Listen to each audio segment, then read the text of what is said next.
We were all in heaven at one point, and just like Lucifer falling in love with himself and getting kicked out of heaven and fell in consciousness, we fell in consciousness. So we fell in consciousness. Now the only way we can get back up there is if we rise through love, and that was the only way to bring our consciousness back up. These stories are about us. We were in heaven. This is the key there. We were in heaven. We fell in consciousness down to Malkuth, which is earth.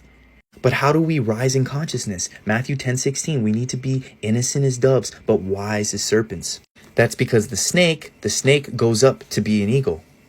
So the root chakra to the crown chakra, 144, the 144,000 go to heaven. This is a frequency, this is a vibration. You got to raise your vibrational frequency. The whole point is to raise your vibration. You have this kundalini energy that falls and goes back up depending on your hormones. You have the sun and you have the moon. You have the Horus's eye and you have the moon. Horus, moon, hormones. And then just like how women have a menstrual cycle, men have a cycle too. You have the three gifts from the wise men. That is from your pineal gland. You have your dopamine, serotonin, melatonin, and it falls, creates the chrism oil, rises back up to Christ consciousness. This, like, society has basically externalized everything of what you are, everything that is sacred about you. They've externalized it. You are the Holy Grail. Your neck is in your head. That's the chalice. You have the fountain of youth, which is the cerebral spinal fluid that falls down in consciousness and comes back up. You have Pandora's box, which is your heart. They make you externalize all of these gifts that you have.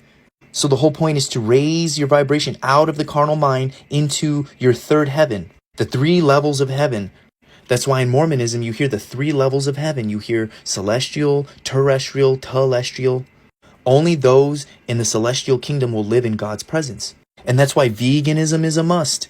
You can't be eating these low vibrational foods that make you more instinctual. You need to raise out of the carnal mind into your third heaven, into your third eye, into your fourth dimensional being, your light being. Jacob's ladder, and at the top was heaven. Like, I was watching a video on Kevin Gates and he was talking about how he did a 40-day water fast and he astral traveled to the celestial court. We are literally just CO2 constituents. We're just light and vibrations. So they say we're looking at the universe through a peephole that you put a key through. So if you're looking, you're only going to see what that peephole allows you to see, but there's different frequencies and vibrations, and that's what we're going to call CO2 constituents, which is nothing but light and vibration, and that's where everything truly exists. So low frequency light becomes matter, and high frequency matter becomes light. So you need to raise your vibration through love, good eating the right foods. Raise your frequency, you become illuminated, and then you go from matter to becoming an angel. And that's why you got to do everything with love, because high frequency, short, fast wavelengths activates many more DNA coding sites. That's what love does.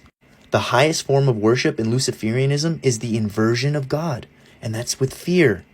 It activates few DNA coding, keeps you bonded, it shackles you to this construct. Fear literally just prevents you from becoming illuminated.